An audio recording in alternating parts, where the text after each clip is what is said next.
morning. Good morning, everyone. Welcome. Thank you for showing up at 9 a.m. on a Wednesday in January. We're almost into February. That's exciting.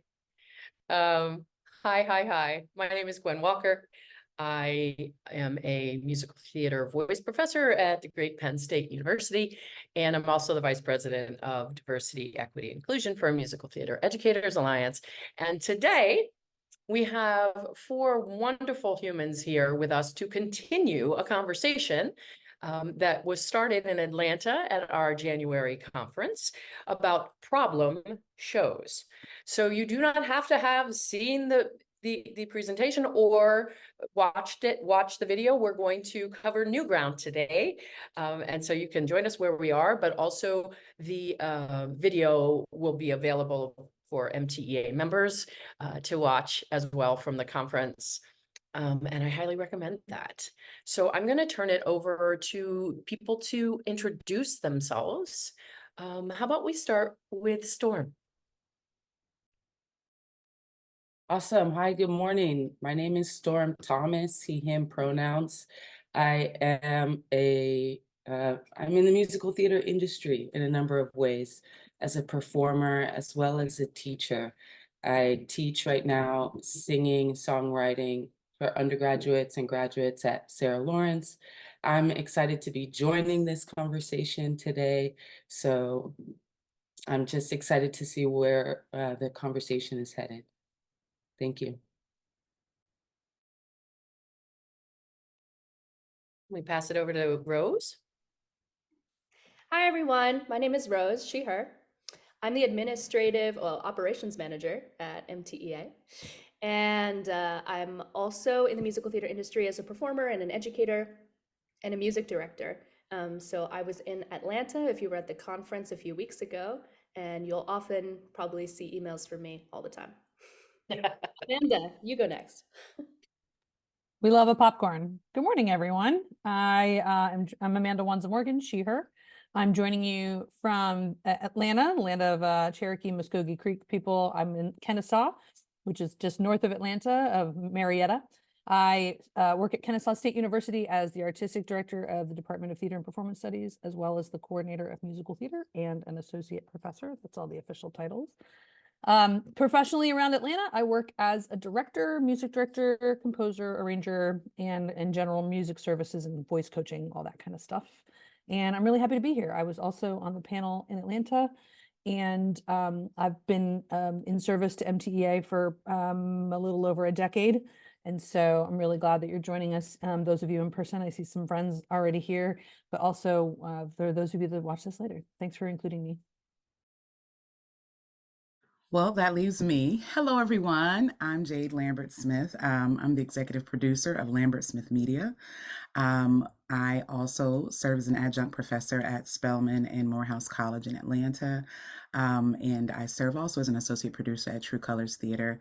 I direct musical theater often. I am a 20-year educational theater veteran and teaching artist, working with several theaters in town, and I have my own college prep company where we prepare students around the nation to gain acceptance into your illustrious institutions. So one of the things that we often talk about is finding the right piece for their specific identity. And that's, a hot topic that we're exploring now in the world of musical theater. Hey, y'all, I see some people I know. Their nameplates. It's great to be here. And oh yes, I was also on the panel with Rose and Amanda and Angela in Atlanta. Great. So we're going to kick it off today with a broad question and then try to get a little more granular. What makes a show a problem show? I have something to say about that. Just because we had this question in Atlanta, so those of you who were in Atlanta, you heard some responses to this, but for the sake of including some new ears in on this, my definition kind of has to do with like the same way we ask what is a concept show versus a show that has a concept. So there are shows that I would say every musical has a problem part to it, right? Like no musical is perfect. And you think you find one and then you're going along, you're like, ooh, right? Like that's a racist moment, or that's a sexist moment, or that's misogynistic, or that's sizeism, like because our society is just full of it, right? Whether it was written in 1930 or 2010, like what are we doing? So but I mean, I think a show in which the concept, not only just like the whole premise sits around an issue or a number of issues, but more importantly, the outcome of the show and how the issue is dealt with. Because what does the audience walk away with at the end? And I think we got into in Atlanta, we talked a little bit about like a show like Once on This Island or Ragtime, which happened to be written by the same writers, where like Once on This Island's going along, it's representation, it's wonderful.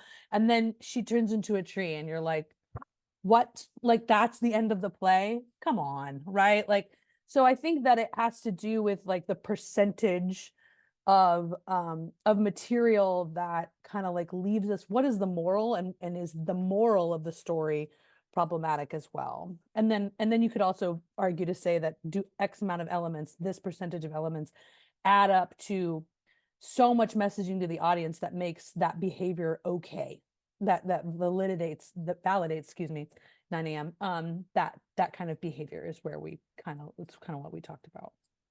I'd love to suggest that people just leave their mics on so that it's more like a conversation and less like a, no, it's my turn kind of thing. Thanks, friends. Except me. With the mics on, you'll just catch me laughing and laughing. So I think that's true, what you said about how every show is a problem in one way or another. So delineating can be, I mean, that's so much of the work. It's like trying to find something that you want to uplift in a way that feels good, and how much sidestepping in your process are you needing to do in order to do that? Right. It's like one scene or one liners, like the whole show. You're like, we feel icky doing this.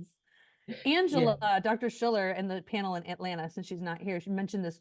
I can't quote her because she's so brilliant and I just forgot all of it. But something she said around this question that impacted me was talking about like, how much harm are you willing to cause, right? Like what percentage of harm versus discomfort, or versus something that gets worked out, or something that the characters in the piece respond to be like, bro, don't say that.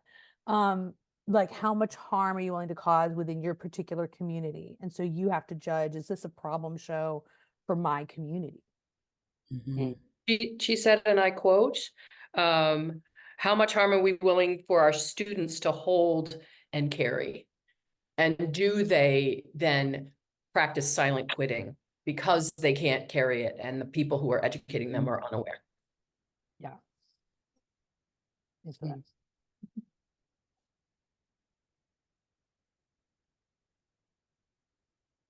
Rose, Jade, anything to say about problem shows? I echo everything everyone has already said. Great. So how, Rose? Same. We can move on. So how does the educator handle a problem show versus how a performer or a student might handle a problem show? I think the biggest approach to this question is there's obviously the role of power when it comes to between the two of them, because the student in an academic setting has no power often, the final veto over what show is chosen. Or a performer, even in the professional industry, you might say has the power to not audition, but what if they need a job so badly that they need to audition for anything in order to put food on the table? So to me, that's not really a choice either. Of what shows are being produced. And so I think that the responsibility to me lies much more on the people that hold that power than the people at the very bottom of the food chain who are just having to like take the jobs that are given to them.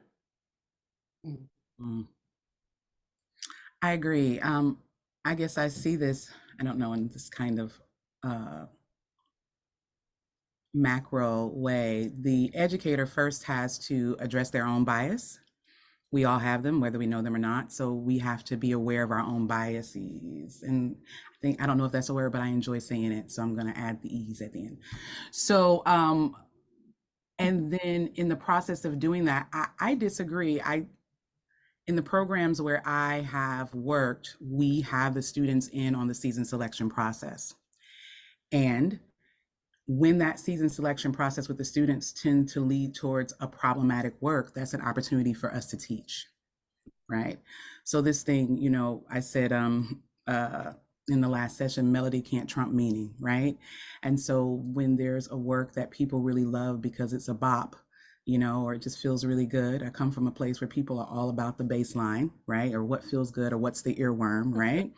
I think what is his name? Jeffrey really dealt with that a lot in slave play, you know, this earworm, this thing. But what identity are we creating behind it? That's an opportunity for an educator to sit with students and say, hey, we know you love this work, but let's unpack what this work may do to you as the performer in the experience of playing the role, to the designer who is bringing that to life, and then to the community and the audience at large. So I think our role is to be the facilitator of critical analysis, and almost balancing what are the pros and cons of producing that. I also think season selection should be more democratic in an educational institution, if we're referring to educational theater as opposed to professional. We'd love for it to be democratic and a professional, but yeah, not happening. So. Yeah, I would also say, piggybacking off of that, Jade, you said a lot of what I would say as well. That in education, we have more time and we have some, well, I wouldn't say we, I know in my institution, we have a lot of time and infrastructure to educate around the shows that we're doing. So we have a resident dramaturg. We have students who register to be on dramaturgy teams every semester, and they work on a show. If a show, for example, we're going to do Reefer Madness in a couple weeks, those students have been working on that. The students who are enrolled in the fall were working on that. And now the students who are enrolled in the spring are finishing that work, right? And sometimes the students do both. And I actually have our musical theater students do the kids in the cast do dramaturgy projects. And it helps them kind of open their own eyes through their own research and share with each other. So it's not just someone talking at them with material, but they're discovering that material and going, oh, like when we did Once on this Island, like this is what colonialism is or was, and this is the ways that it's unpacked, et cetera. And so in education, we can create courses, we can create special topics around the topics that we're talking about. You can do a whole semester course on exploring colonialism and colorism in musical theater. Or if you're doing Fun Home, or you're doing, you know, a piece around Next to Normal, you can do a whole special topics around mental health in musical theater. And let's unpack it. Because again, we're not trying to like blanket over anything. We're not trying to ignore it, but we're also not trying to unpack it in a way that's so fast that it causes more harm. That it's like, oh, look at all this crap that happened. Isn't that terrible? Let's do the show. We have infrastructure to do the research, and most universities, right? Those are opportunities for undergraduate research projects. I mean, they're opportunities for students to dig in a way that is parsed out to make it about the learning rather than just ripping a Band-Aid off for the sake of feeling better about ourselves. Versus professionally, I've really leaned into a lot of the like the theatrical intimacy language and consent-based language and bringing that into the space. I had the opportunity to do Once on this Island and then Light in the Piazza professionally, Once on this Island at school and then Piazza professionally back to back. And so when I came into Piazza, I was like, look, we only have, 2.5 weeks. But here are the tools that I want to give you to try to, whether it was a dramaturgy packet prepared in advance, here's some of the language we're going to use in the room, open-ended questions, ways of setting boundaries, all that kind of stuff, to try to give as much support as possible outside of the process or within the process, threaded throughout to those professional actors, so they also don't have to feel like what you were saying, Rose, where it's like, I just have to like suck it up and take this job. And I don't know, right? Like, I think it is a responsibility of professional directors and producers nowadays to provide infrastructure. And if that means, if you're hiring a physical therapist if you're doing, Bring It On, and you need to hire a physical therapist to be on call for your dancers physically, if you're doing Next to Normal, you should hire a mental health consultant or a counselor to be on call for your actors, right? Or if you're, I think it's about also paying people with expertise in that area to support your team professionally. Because if you're talking money and you're saying, this is the show we need to get butts and seats because it's what our patrons want, well, great, then use some of that money to create some infrastructure to help, in my opinion. Something that came up when we had we had a DEI focus group series here at Penn State was one of our design and tech students said to me, we did Hit the Wall, which is a play about the Stonewall riots. And he was on the design team and he had to be there every night, and he's a 19-year-old kid, and we had people taking care of the actors, people taking care of the musicians, and people taking care of the creative team, but he never got any counseling, and he had to watch this show where he identified with one of the characters in that show every single night. And that was a very big wake-up moment for me to just like, why didn't we consider helping those students as well? So everyone who's involved in it, in an educational situation, everyone who's not just the actors who are portraying it, but the other people who are going to be there and take on that harm. Well, and that also comes, I mean, as an artistic director, that also comes from leadership to say, right, like, come to me. I mean, I have actually today I have 2 meetings, one with a designer and one with an actor about different things, right? Because my door is open and everybody, I come to first rehearsal as AD and I say, we have systems of support. You can go to the stage manager, you can go to the director, you can go to any of the assistants, you can go through the cast deputy, you can come straight to the artistic director, you can go to the chair, you can go to the production manager. Pick a path, but don't sit in it. Pick a path that you want to report up to affect positive change. If that means that I take the information and then I go to the Title IX office or DEI or wherever, like if I go somewhere on campus, that's great. But making sure that your producers, your artistic directors, that doesn't mean they're solving the problem, but they're certainly serving as a vessel of support so that everyone can, and then checking in too, and making sure your leadership is checking in. Because again, sometimes people are like, should I say something, should I not? But if I reach out to my designers and I say, hey, can we have a check-in? Like, how's it going halfway through the process? And not just sitting back and thinking like, oh, well, they'll come to me if there's a problem. Because I think that's very pro quo for at least a Western American culture of like, if there's a problem, they'll come to me.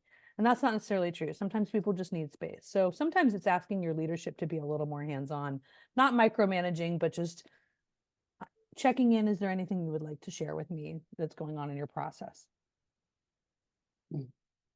Yeah, I really want to affirm that, because the thing that's been kind of echoing in my brain is the idea of a problem show is evolving as we are as human beings, right? So what we now know about Once on This Island, no one was saying 10 years ago. What we now feel, what our students, our Gen Z students are saying, like, this is out of order, that's ridiculous. We either didn't have the synapses in our brain or just the awareness to say, we're just like, oh, yeah, you sacrifice for what you love. They're like, no, you don't, right? And so, and then we can really unpack what's problematic and dysfunctional about that whole thing. So sometimes we get really upset, or we feel we have remorse about not having known in advance or not having figured it out. Why didn't I get this? It's going to evolve. It's going to be consistently evolving. There are things now that we think are completely progressive that in 20 years you're like, oh my gosh, why? So I think being open to that and giving ourselves grace is extremely wise and important, but that also means you walk into the space with that energy. There are some things that may occur in this process that we couldn't foresee. So I love what Amanda's talking about. This is safe space for you to speak up related to anything that may trigger you or you have a connection with that makes you feel insecure or unsafe. And that allows us to always be in a process of progression, I think I want to use. Yeah. The thing that I've clung on to the most of what both of you have talked about so far is like using in an educational setting the show as an opportunity to promote growth in the students for like critical thinking. And it was just like, to be completely honest, was not my experience at all in all of my academic settings. No. That it's like you have your classes that are part of your coursework, and then you have the show, which is completely separate.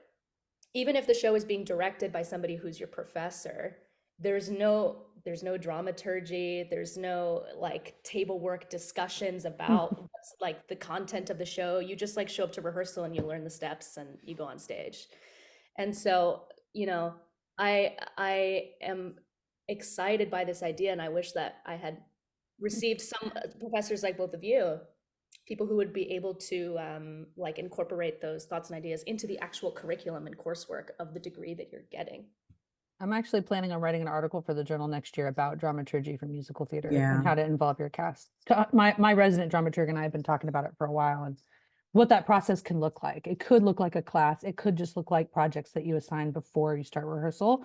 And then you just have a day where everybody presents on a topic and they're all in groups, and you do a little 5 to 10 minute prezi, and then you collect them and you put them on whatever repository you're sharing with your actors anyway, whether it's on D2L or Canvas or Blackboard, whether it's in a OneDrive folder that you share, right? And then that's the packet. Then under the assumption that the show is a credit, right? Because otherwise a student. Oh, it is. My students register for credit. They do. My shows were not for credit.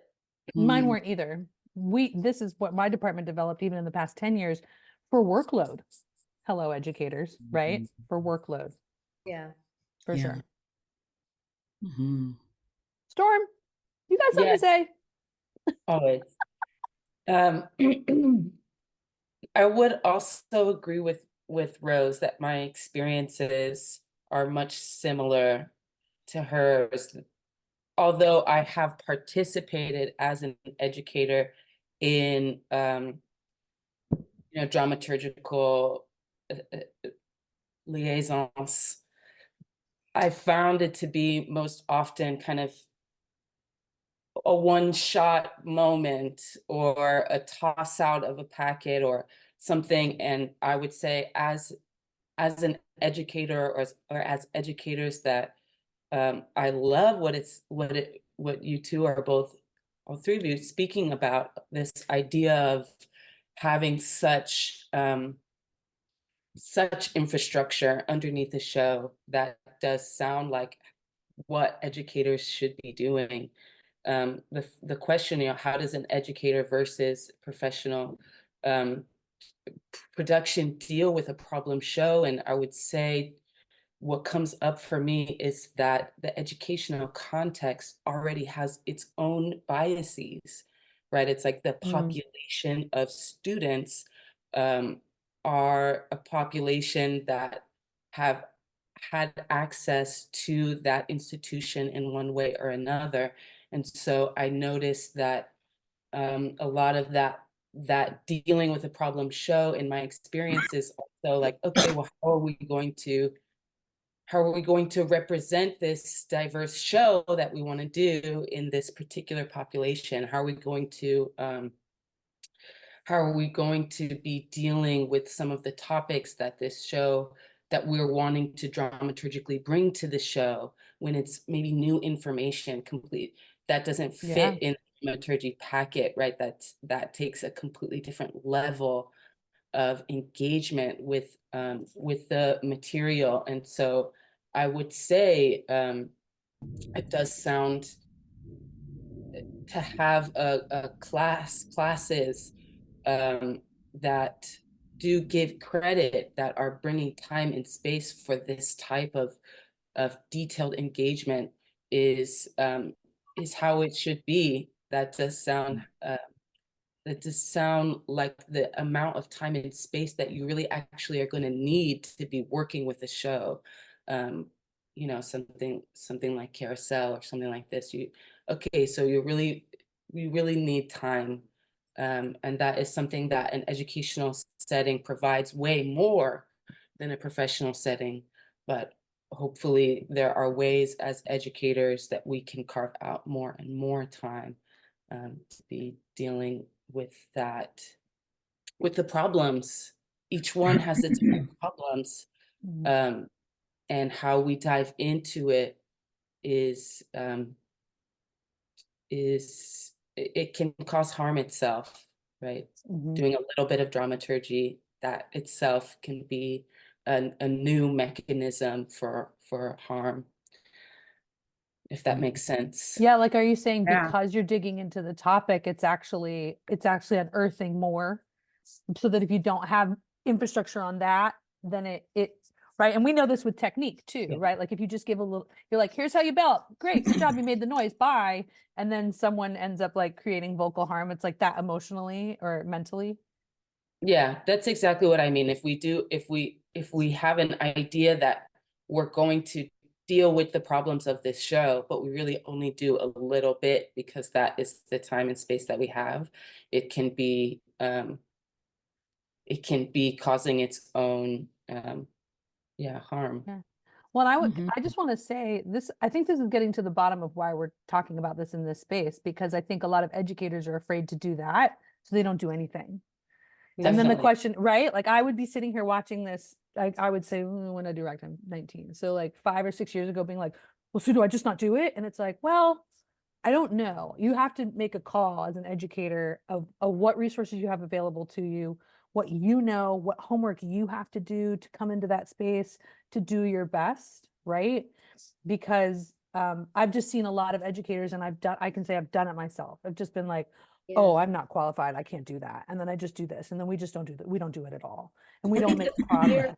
The fear of an educator wanting to be really exhaustive comes from feeling that you have to walk into the room as the expert to then Right. be And do it alone. Right. So if you take Exactly. away that first layer of I am not the expert on this situation and we are all coming in together to have a group conversation, then you're more likely to be exhaustive in the entirety of going down that rabbit hole. Right. Mhm. So I would say, and Storm, you inspired me to remember this, again, bring in people and pay them. Like we were doing Spitfire Grill a couple years ago, and we have someone in our department that developed a partnership with the Department of Juvenile Justice. They're making plays with people who are formerly incarcerated and in education programs. It's an amazing program. And she brought in the head of Common Good Atlanta, who is a formerly incarcerated person who's talked about her experiences in the justice system. And we brought her in and we paid her to come talk to the cast and also kind of be on call, like as things came up, to talk about this thing that, I don't know that many people would think of Spitfire Grill as a problem show. You're like, oh, but there's some issues in there that could be really glossed over by a 20-year-old playing this recently incarcerated person in an abusive relationship. Like that could be glossed over. But and again, I'm not saying like we did it right, but like that's one thing that we did so that the director who had no experience with that at all, didn't have to be like, I have to figure this out on my own, or the traditional musical theater thing of like, well, I read a bunch of books on it, so now I'm an expert on it and I'm going to come in and be the director. Like that's decades of what dramaturgy was, of like, I'm just going to read this stuff and now I know how to do it. I mean, I've seen choreographers do it too. I watched a bunch of videos, so now I can teach this dance style. And it's like, ooh, you might want to pay someone who does that to supplement your team. And I think that goes back to the original question of also professionally, if you have the money, pay people and try, do your best, like throw the dart, do your best and say, we're going to do our best, is what I'm saying, especially to the educators who might be like in the corner going, oh, I can't do this. Like, well, you I wanted can. You just to have to try. posit my own question about that in talking about the professional world, because we're talking about these amazing ideals as educators to our, often collegiate age students. But it has been my experience as a professional performer that I haven't gotten any of that in any way in the professional world. So it's an amazing thing to be like giving our students this incredible opportunity in the cocoon of the educational setting. But then as soon as they go out into the real world, what is it that they can expect to confront in the professional world from the people that are hiring them? What is it that oftentimes I feel that the onus and the responsibility of all of these things we're talking about are put on the performer only once you're in a professional setting. So how can we as educators be balancing that? Well, I think I just want to speak up because Dr. Angela Schiller, who was in the first one, was the one who taught me about this as a fellow educator, because we used to teach together. And we used to say this, like, well, they're not going to get that in the real world. And she would say, but we can, if more of us keep doing this, like, they can make the change. Like, we have to be positive that it will. But I see what you're saying, setting them up for expectations. Well, I just say it. I mean, I just say like, you're not going to get this. You may not. I don't say you're not. I say you may not get this in the professional world. So here's maybe some tools, some language that you could use, someone you could talk to try to avoid, that terrible capitalist being difficult thing, right? Like people you can go around. And I also talk to them about like in a transparent but kind way, at least in my market, of like where you might get that and where you might not. If I say, if you work here, you're going to show up, you're going to crack the script open, they're going to stage the show, you're going to do the show. So I say, let's talk about some resources that I can help you develop as your educator or former educator, because my alums are always coming back to me, and that's fine, to provide that support. But Jade, give her props. It's funny that you brought this up, because I was sitting here thinking about just how we even got here. I think we got here as a society to ask these questions because emotional intelligence has developed in our society and it's popular, right? So we're able to comfortably have a safe space conversation about what's a problem show, because we're looking for people to be more emotionally intelligent. And this might be a stretch, but I also think that dramaturgy should be an everyday act, not a class, right? So the reason that I'm having this conversation is because I'm a trained professional dramaturg, but I was also born that way. I was curious. I wanted to know the why. Why is Hitler doing that? Why? What happened in the society? What are the pieces? And so then for me, everything is the world of the play, or the world of the playwright who creates the world of the play, because even the play that the playwright or the composer creates comes from their world, right? And so when I teach a student to look at not just what's happening in this play, but look at who wrote it, what was happening in their life when they wrote it, and that doesn't become a class, that becomes every moment in which they exist. So then they don't have to worry about when they go into a rehearsal process, because they walk with this for the rest of their life. I don't do this in some places and not in others. I do this everywhere I go. And so knowing that we're training the future producers, creators, writers, designers, then it becomes a generational shift that we would expect. Like this wasn't what we're doing right now wasn't happening a generation ago because someone shifted us. And so we know the society and the professional world will change. So I'm not invested in, may not happen here. I'm invested in you make it happen, because I'm creating the future executive producers. I'm not necessarily teaching my students to get a check. I'm teaching them to write them, right?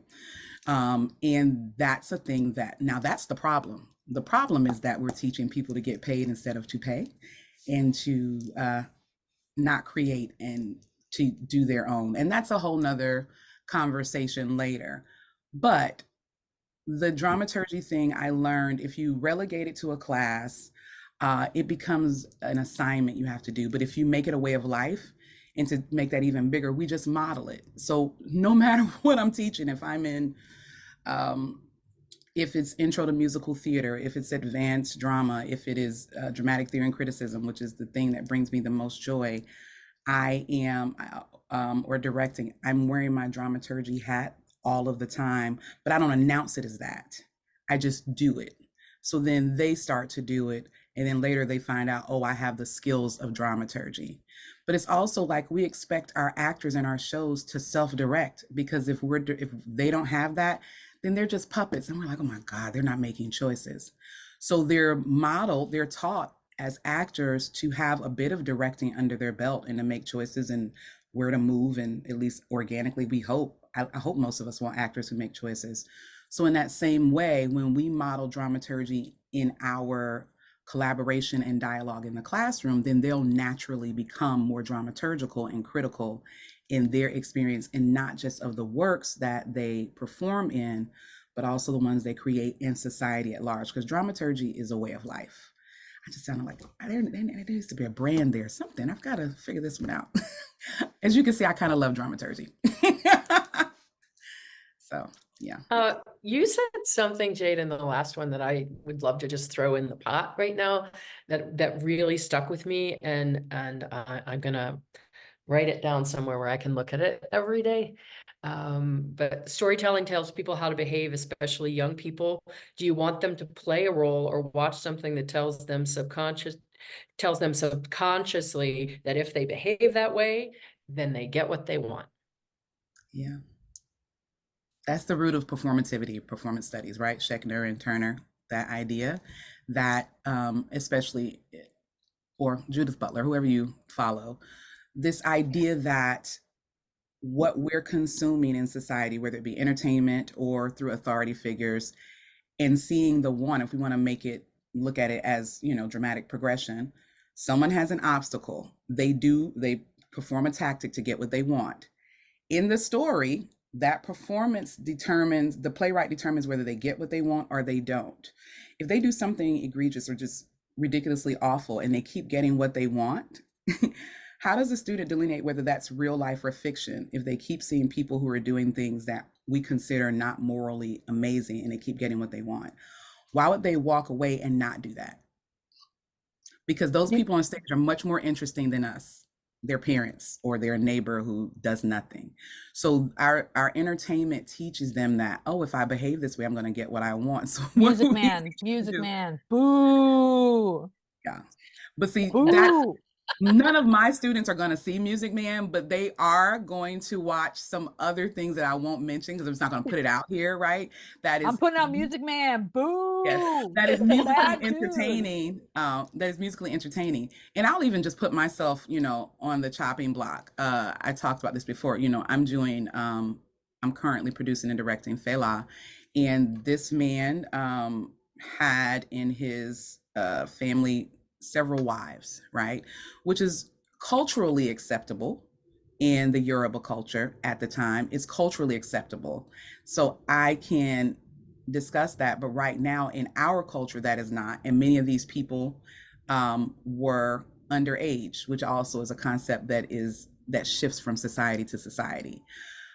But for me not to address that, for me to just go, you're just playing this character and I need you to have this objective and have this tactic, but not really talk about the social implications of seeing these bodies in space in this institution of marriage, because it is an institution, and in the behavior of these women and what the ramifications of their agreements and disagreements are on stage. To not address that in relation to our society would be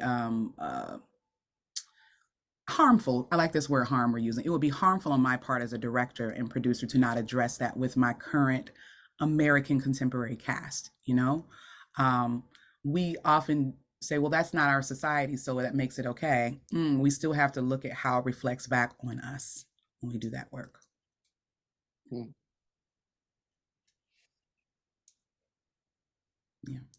Sorry, I began to speak and I was muted. So how can we balance pleasing fiduciary sponsors and with progressive adaptations and works and ideas? I have a meeting with a donor today, so I'm thinking about it. I was thinking about that question. We'll take the notes. We'll take them. I need them. It's tough, right? Mhm. Again, I mean, I'm just speaking from like a position of leadership. Like sometimes you got to pull your AD in or your producer and ask them to have a conversation. And it doesn't have to be like okay, this is how we're gonna do it. It can be like, can we go to coffee and talk about this piece that you want us to do, or that we're swirling around, and like, let's just have a one-on-one or a three-person conversation. Like, let's have a conversation about why you feel that way, and like, and really hear them, right? Like, and really listen and try to get all the ingredients out on the table as to why we think this piece is, if we're talking about whether we're going to do a piece or not, or I think the question is more around, okay, we're doing Showboat, or we're doing whatever. We're doing Ones on the Silent. This is a way we're gonna handle this thing. We're doing Heathers, and this is a way we're gonna handle this thing. And I want to warn you about it before you walk in. I mean, I was asked to change some program notes last year for a show, because we knew some big donors were coming, and they just wanted me to change the language to be a little more gentle. And and I had a student dramaturg involved, and she was awesome, and she helped me write the director's notes, and some of the stuff we were cutting was her stuff, because she's a Gen Z, like, this is what I want to say about this, right? And so it feels icky, but I understand, because we have to, right? If it's between getting them in there, making our point, we were going to still make our point we were making our points on stage. Points were made. I know they were. So, you know, it was a conversation, and there was also power involved with that. But anyway, I think that if you can get into some conversation with some folks, and it is case to case. I mean, it's just case to case. You got to go, if I dig my heels in on this, you know, we don't have a crystal ball to predict the outcome, but to go, you know, is the point I'm trying to make going to have a positive outcome, even if it doesn't have to be instant gratification. It could be 3 years from now, right? But yeah, I think it's just case by case, but at least try to have the conversation with the person in person, with their eyeballs in front of you, to say, and to bring in all the ingredients. This is how the students are feeling. This is how the creative team is feeling. This is how this thing makes these people feel. And going back to the original question of like, if it were just one line or just one moment, it would be this thing. But it's this. I mean, yeah. Can I ask a question related to this? Because I know that I teach in a very niched community. I don't think that's the word either, but I liked it. So are problem shows heavily attended by students at your schools? Because my experience has been in these spaces, the problem shows that we tend to think about the kids don't want to see them anyway. So who are we satisfying? Well, that's what I say about you, but you know what I said last time about Mikado? I'm like, no one wants to watch that. It's not even funny anymore. Let it go. So I'm like, is this a community that is served by the college? Because sometimes the college is the professional theater of the community. And is it that we're afraid of losing money from the community?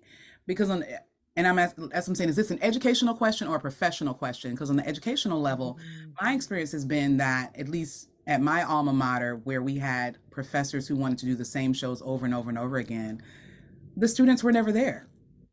And they were problem shows. The students were like, I don't align with this. I don't even understand this. Who are these people? Right? So who lives like this, right? I mean, they're really asking these questions, and they're like, well, this is high drama. Is it though? Right? So my question is, fiduciary, are they making money off of these problem shows at colleges? Are people coming to see these? Well, I would say, I can only talk about Penn State, but I would say that at Penn State, we need to make money on our shows or we can't have a season. And so we do cater to the community sometimes. Got it. You know, so good. Yeah, I mean, I could see like hear. a show like Hairspray, right? Like at surface level, a lot of people like Hairspray. They love it. It makes them feel so good. But as artists, we're like, oh yeah? Yeah, okay, great. That makes okay. Right? It's a big show about white saviorism. It's a big and again, going back to what you're saying, Jade, about like when it came out, it was a thing of its own thing. That was 20 years ago. And it's like, and if you are looking at that era and the time that it's set, like, yeah, you might have needed a Tracy Turnblad to get these kids on this show. But it doesn't, right? So that's I think Hairspray, if I ever get my podcast off the ground, which is going to be called Problematic Bops with Greg Hunter, where we look at problem shows and then we listen to the music, we're like, yes, like I know where I've been. Like, we're so grateful for that song. Like, that song is a bop and this song is a bop, but this show has a problem. Like, Hairspray is a great example because a couple theaters in town have done it to make money and to feel real good about the inclusivity and diversity. But like people who like to dig into there's a lot of people sitting there going, that doesn't feel good. And there's some really terrible lines and so that's an example of like, I could see why a college would be like, oh, we got to do this because we have the right people for it. And our community is going to come see it and it's going to be great visibility. But like, oh, how do we deal with all those issues? So I would see that, you know. I'm glad that you just reminded me that Hairspray is a problem show, because Hairspray is like Kleenex to me. Like, where's the Kleenex? That's all we buy until we find there's some puffs, right? That's the next thing. But we have puffs here, but everything's Kleenex. No, literally. But I mean, the reason we love Hairspray is because there's no puffs. Right. There's no option. We didn't know. Right. We didn't know. No, but I mean, literally, there's nothing out there I know of that also gives, actually really does it, but I'm about to say something completely out of order, that satisfies multiple communities, at least that's what schools thought they were doing with that, but it doesn't do that anymore either, right? And it's a bop, it's an earworm. So then the question is, why are more being created and they just don't get past a certain Right time. right? Yeah, they just don't get past a certain space, you know. How do we do this differently? I think about the things like Be More Chill that, you know, elevated because the audience said, we need this to move forward, right? How do we educate our students to push the things that they love up the, this isn't a great term, up the ladder to public consumption so that they get to see it? I mean, so that the world gets to see it, or well, and new works, right? Like the kids, right, that's what I mean. we do a lot of new works in our department, and now we have a lot of traction for it. But when I first started to be like, oh, you can get cast in the big fall musical, or you're going to be in this new work in the spring. Of course, they all wanted to be in the big fall musical that they knew of because it's familiarity, because they're 19. So we often talk about in my department, vegetables versus dessert, and sometimes you just got to shove those vegetables down their throat, and then they're like, "This is delicious. Broccoli is good." And I'm yes. like, but is the new work ever a big musical? Is what I'm at. Usually, the my new school work. it is, but yeah. Oh, that's amazing. That is amazing. Sure, we're doing one right now. Behind Lance Avery Brown's musical Behind the Closed Doors is going to be in April. I think I should go back to undergrad and join your school, Amanda. Yeah, right. But it wasn't happening. I mean, it took years of development of me being like, all right, we're going to workshop a musical I wrote. Like, look how fun that is. And you get to originate the cast and you're on the demo.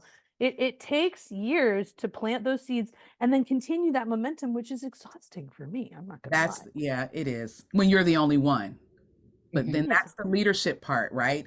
How do you train your organization to shift that's probably the conversation. It's not teacher to student, it's organization. Your putting value. Department. Yeah, I mean, instead of doing 5 main stages, we're doing 4 plus a New Works Festival, which we're still finishing up casting, and it's exhausting. We've got like 13 individual projects. It's a lot of work.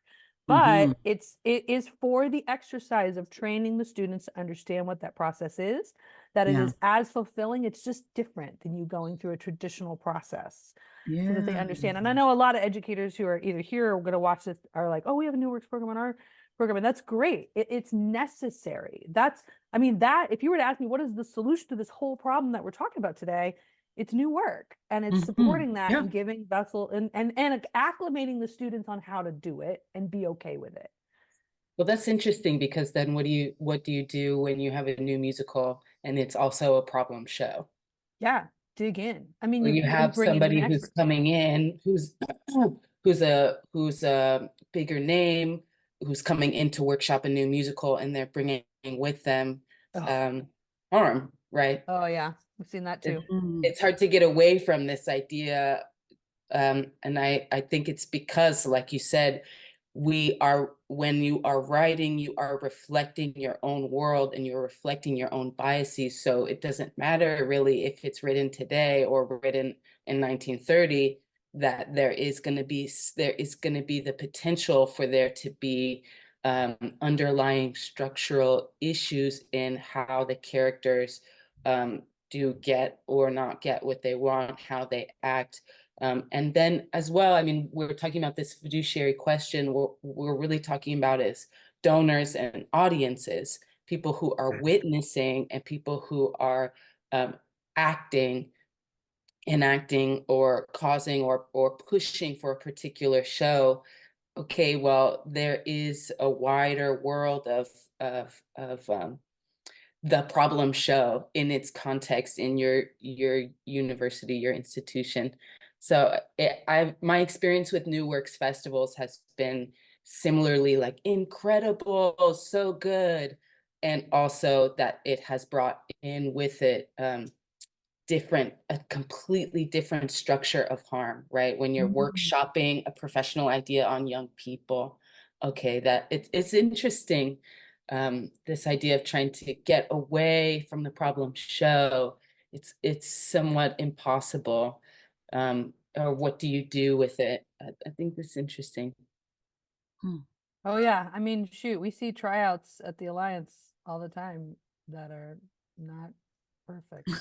I think the student it puts the Like students in that? a really vulnerable position because they're trying really hard to make a professional connection. And so they might have the mentality of, I'll do whatever it is that I'm supposed to do because look, I'm really game and like ready to set in the professional world. And maybe they'll use me for the next production or whatever.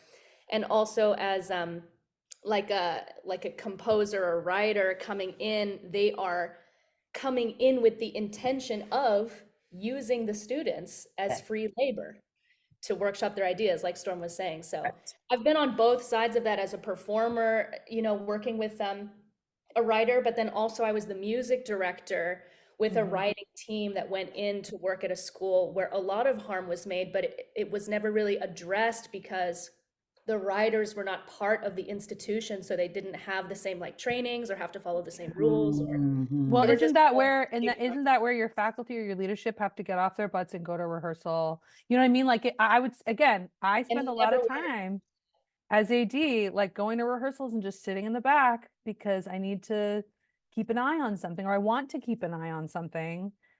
I'm not trying to micromanage, but I am trying to, I'm not just trying to show up at final dress and be like, oh, that lighting cue needs to be this and this doesn't make sense. Like it's so much more than that. And that's what I've learned in the past couple of years is like, right? Like I've been part of those situations too. And whoever recruited those people to come in, when you're bringing guest artists in, I mean, we're working on this literature right now in my department of like guidelines for guest artists. So like, this is what we expect. You're not just designing your show, or you're not just coming in to design a show for us. You're mentoring student designers. You're Yes. working with students. Like we don't, and we're developing it because these designers have been caught off guard about our expectations. And it's like, okay, fine, we'll spell it out for you. You're going to have a student assistant designer. And this is how we expect you to mentor them. And if you're not up for that, then you shouldn't take the job. You're not just designing Correct. hairspray. You are doing all these things. And so same thing, if you're bringing in a team to do anything in your spaces, you are responsible for how they behave in your spaces. And I'm saying that having not taken that responsibility even as early as 5 or 6 years ago, but realizing like, oh, these students experience this harm at the hands of someone I invited into our space. And so, and if that means they have to go through the intimacy training, that's what we were going to do, is our department was going to pay for intimacy training for not just our full-time faculty, but anyone who's on the season.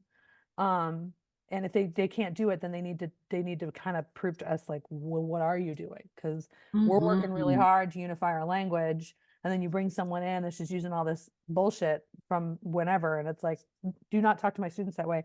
And then having powerful enough leadership or strong enough leadership to be like, hey, can we have a one-on-one? Just so you know, like, this is not how we roll. And this is how I'd like for you to address the situation. And I hope that they're okay with that. Put a lot of trust in their professors of you're Yeah. bringing a total stranger and you're endorsing them by saying, this person will keep you safe in the rehearsal room, even when I'm not here. And so when there aren't those boundaries in place, it could get really scary really fast. Yeah. This is amazing. Ooh, Gwen. No, I just wanted to say real quick that as a theatrical intimacy director, I hear so much overlap with what you're talking about, and having something in place. And also I want to say, as somebody who works in an enormous institution, that, you know, these are all wishes. And to me, this is nothing, you know, we don't have anything like Amanda has in place here, because there are way too many powerful people involved, and we've got to create change from the ground up. And sometimes that means that people need to retire. You know what I mean? Sometimes it means we need new leadership. We need, So, but what I wanted to say about theatrical intimacy is that we always provide an opportunity for an actor or anyone involved in the process to say, I am now uncomfortable. And so like that agreement at the top, I'm fine being in this problematic show. And then realizing that once you get into the rehearsal that you're actually not. I don't think that students in educational programs feel that they have the agency to speak up or leave, or they feel stuck, and then they take on the harm, and then they can't do their work. You know what I mean? That I just wanted to throw that in the pot. So are there ways that program? Oh, go ahead, Jade. Both of what you are saying is connected to the thought that's coming to me about this idea of, and this is a blanket generalization, but I want to see it all the way through. a problem show is a reflection of a problem program. And in order to shift it, shift the systems in the program, the mission, like what Amanda's talking about, the work they're doing in their program. Not all problem shows are a reflection of the program, but when you find yourself in one, what what have or haven't you created as far as the vision, mission, and how you're going to flow in your systems of operation in your program that has allowed this to happen, right? So then I love this idea. It's not just about what we choose in our show selection process. It's also about who we choose. It's also about who comes into our space when we're hiring, when we're doing when we're hiring new staff and faculty, when we're bringing in guest artists. These are the expectations. You're mentoring the student. This is not just a free space for you to use all of our resources to create your next big thing. There's an expectation. So this kind of, and as Gwen is saying, in these huge ocean liner, they say changing an organization is like turning an ocean liner, which takes days. And in this case, for our organizations, years. Instead of feeling some type of way about what's happening right now, create the plan and know that it may take some time and some retirements, and especially in tenure situations, for a thing to shift.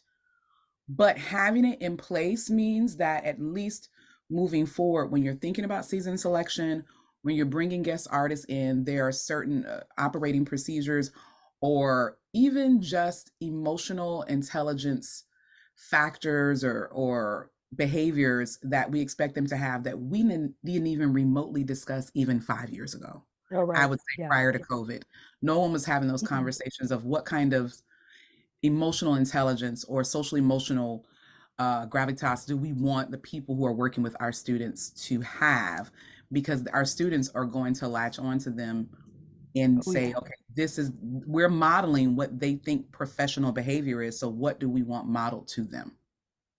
Absolutely. Yeah. So we need to wrap things up. I thank you all for your time today. I'm sorry we're out of time. Does anybody have a final thought that they'd love to throw into the pot? Storm, we haven't heard enough from you today, not to put you on the spot. What to do with a problem show?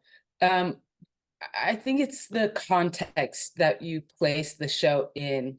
Like, we're talking about educational context, we're talking about professional context, right? A lot of times I've seen a problem show, like shifted, like you're talking about, diverted a little bit, is when you're doing, it's a big thing to toss in at the end, but when you are like queering that show, when you are shifting the entire intention of the show through these small interventions all along the way, right? Starting with your casting choices and moving on with the way in which you're holding particular lines, right there. For me, from my perspective, we can't avoid a problem show. We have to go straight into it with these structures, with these dramaturgy packets, with this extra information, with all of this time, depending on your institution, with all of these. I mean, it sounds like some of these institutions have serious resources, right? And so putting it directly at the show, for me, would be where I would be taking those steps. That's what I would say. Thank you, everybody, for sharing your wisdom and experience with us this morning. I really appreciate it. Thank you, Gwen, for leading the conversation. Yeah, thank you. Thank you all. Have a wonderful Wednesday.